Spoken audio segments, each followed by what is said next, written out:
Welcome back. We've got new Fox News polls which find 33% of GOP primary voters are supporting Florida Governor Ron DeSantis without former President Donald Trump in the 2024 presidential race. Now, Vivek Ramaswamy is in a very close second spot at 31%. All of this as the same poll finds Ramaswamy's favorability among Republican primary voters is rising, increasing 6 points since the GOP debate. But at the same time, his unfavorability numbers have also risen with all voters and Republican primary voters as well. Let's talk to the man himself, entrepreneur, business person, and 2024 Republican presidential candidate, Vivek Ramaswamy, is the author of the book, Capitalist Punishment, How Wall Street is Using Your Money to Create a Country You Did Not Vote For. Vivek, great to have you back. Thanks very much for being here. And I want to talk about the administrative state and your campaign promises and policy expectations. But before all of that, let me get your take on the strike, the leading news of the morning, 13,000 UAW workers on the picket lines. How do you see it?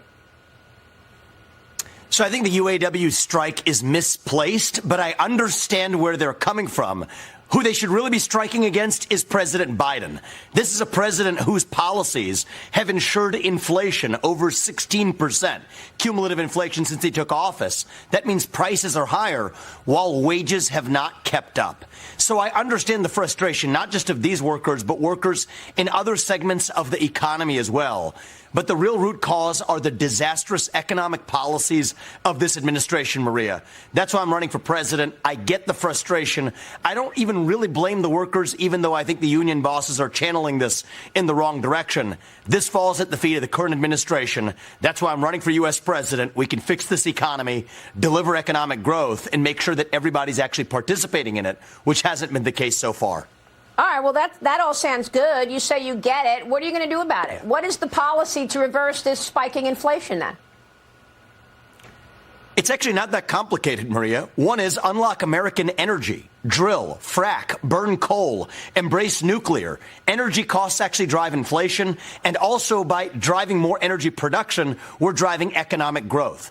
Stop using taxpayer money to pay people more to stay at home than to go to work. That's contributing to a lot of supply chain. The worker shortage contributes to supply chain shortages, which then contribute to inflation.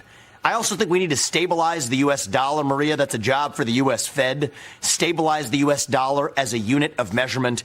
And then, most importantly, strip back a majority of federal regulations that I view as unconstitutional coming from that administrative state that act like a wet blanket on the U.S. economy, and it's holding us back economically. And that's why, Maria, this week I've been very clear. We will shut down many of those agencies, rescind a majority of those federal regulations, and most importantly, stimulate the economy that way. And we have a very clear plan to achieve it. Well, I mean, look, this sounds a lot like the Trump policies, frankly. And I guess one agency I want to know your plans for is the DOJ. Hunter Biden has been indicted on 3 federal gun charges. The first son apparently facing 25 years in jail. Nobody believes that. But you're calling this indictment a smokescreen. Why? Yes, so I do think this is a smokescreen designed to dupe the public. The real issue with the Biden family, I've said it before and I'll say it again, is the fact that I believe they are selling off and have sold off our foreign policy in return for privately enriching their family, particularly vis-a-vis Ukraine. And I think there's an element that deserves investigation on China as well. And instead of investigating that, we have a deflection on a small, thin gun charge. I do think the impeachment inquiry is a step in the right direction, but I think the DOJ is purposefully covering its tracks. I also think it's no accident, Maria, that you see the indictment now come versus the settlement that they proposed before, right as Biden's popularity within the Democratic Party is slowly declining. And so I truly believe it's the administrative police state that holds the keys to power. They're using this as slight leverage over Biden. And if the time comes where they need him to get out of the way so they can trot out a new puppet for the Democrat Party, that's when the charges are going to go up. And I hate to be so cynical, but I think that's the truth of the matter for what's actually happening in this country. Well, I got to ask you about your own foreign policy. But before I do, you just said there's going to be another puppet. What if it's Gavin Newsom? Do you think you can beat Gavin Newsom? Yes, I think it doesn't matter which puppet they trot out. You mark my words, Maria, when I'm the nominee, and I expect to be, they won't let Biden run against me. But here's my strategy. In my speeches, I don't talk about Biden at all. I talk about our own vision. What do we stand for? What does it mean to be an American?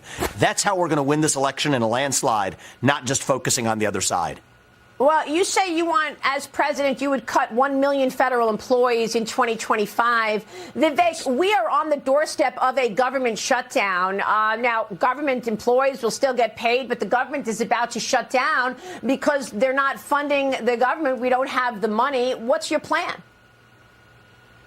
Well, first of all, we have to reduce the size of that government. One of the reasons presidents from Reagan to Trump haven't been able to do it is that they were duped, Maria, by the advisor class that said you can't fire these many employees because of civil service protections. Earlier this week at the America First Policy Institute in D.C., I gave a speech laying out exactly why the U.S. president can absolutely do it. The civil service protections, they only protect against individual employee firings. They do not apply to mass reductions in force. And mass layoffs are absolutely what I will bring to that D.C. bureaucracy. Using legal authority in the law, the 1977 Reorganization Act, that gives me as U.S. president the power to shut down redundant government agencies, shut down agencies if that would promote the economy. And so I think it takes a unique combination of, yes, an outsider, I am that, but also an outsider who understands the law and the Constitution of this country. That's why I'm going to take that administrative state agenda of shutting it down even further than any president who's come before. That's the one war I have committed to wage, Maria. I won't wage unnecessary foreign wars. The war I'll wage is against the administrative state here at home, and I think we're going to win. Well, I'm glad you said the word war because we are apparently in a soft war right now with China. We all remember the balloon, the surveillance balloon that flew over our country that Joe Biden allowed to fly over our military installations for a week. We know that there's massive surveillance programs underway on American citizens from communist China. And yet you wrote on X the other day that Jake Paul changed your mind and convinced you to join TikTok. You wrote in part this: kids under age 16 should not be using it. But the fact is that many young voters are, and we're not going to change this country without winning. Vivek, we all believe, many people believe, that TikTok is another surveillance tool of the Communist Party. Do you believe you're being surveilled right now by the CCP because you're on TikTok?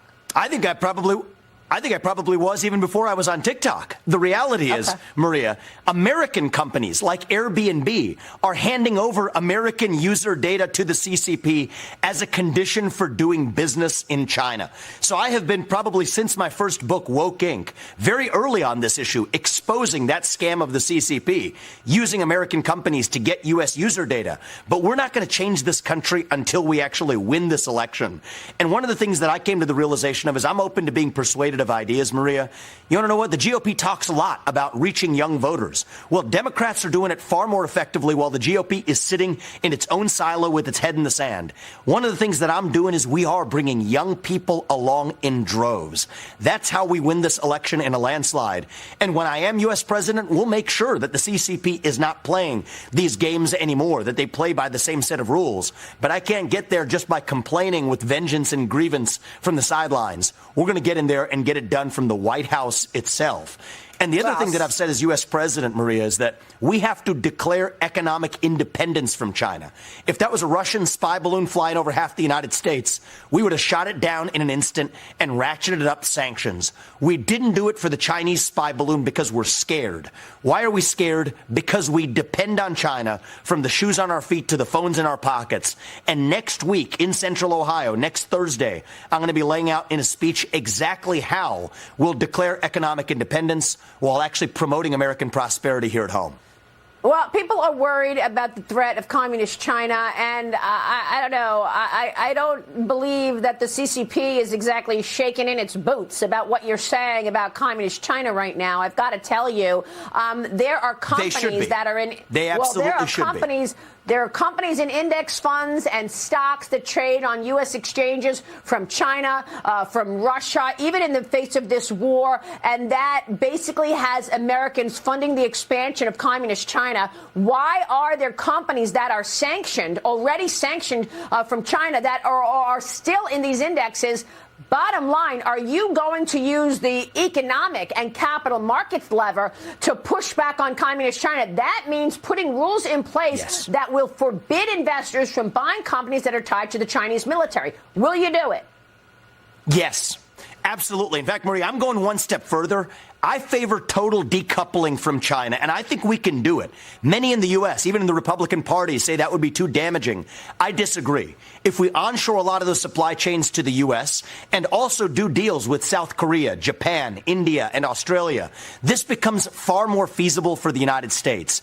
We cannot depend on an enemy for our modern way of life. That was never true of the USSR, shouldn't be true here. So I'll tell the CCP, you will not buy land in this country, you will not donate to universities in this country, you will not turn companies into lobbying pawns. That's how they get to rules like that, Maria.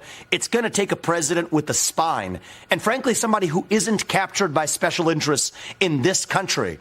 I'm independent. I'm putting my own hard-earned money into this campaign precisely to avoid being captured by those special interests and standing up to China, declaring economic independence. That's how we'll be strong in our foreign policy. And I actually think that's how we're also going to strengthen our domestic economy here at home, Maria. And I'm going to lay that out in the speech next Thursday in unprecedented detail.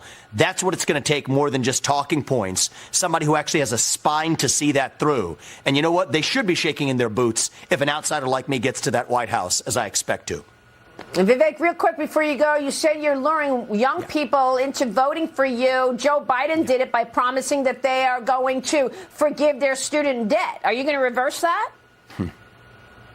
Absolutely. I think that we have a bad habit of using taxpayer money to pay people to do the exact opposite of what we should want them to do. More money to stay at home instead of go to work. More money for the people who don't repay their student loans than repay their student loans. The way we're bringing young people along, Maria, is actually by speaking the truth, being unvarnished. And I tell them, you don't have to agree with 100% of what I say. But if you know that I'm giving you what I believe 100% of the time, that's more authentic and different than traditional politicians that have lied to the people time and again. And we're seeing college students, young people come along in droves because they are hungry for purpose and meaning. The left has fed them woke poison. We're giving them the real thing of American national identity. That's how I think we're going to win this in a landslide with many of those young people behind us. Vivek, what role has your wife played in the campaign? Crucial. She actually brings just a real perspective from what she does. She saves lives every day. She's a throat surgeon. She flies sometimes to Iowa after 12 cases in the operating room to then talk about her vision for the future of the country and how we raise our kids with the same values that she and I were raised in. And I'm so grateful to have not only her moral support in this, but frankly, her voice in this. She makes me better, and I'm convinced, Maria, she's going to make our country better, leading from the White House in a way that young boys and girls alike can say, that's somebody I want my kids to grow up and be like. That's the kind of example that she sets, and I expect she's going to be an outstanding first lady and a leader in our country, and incredibly grateful for the sacrifices she makes every day. Beautiful family. We are happy to show the pictures of your beautiful family and wife and children. Vivek, great to talk with you. Thanks very much for being here this morning. Thank you, Maria. Good to see you. All right, we'll see you soon. Vivek Ramaswamy. Let's take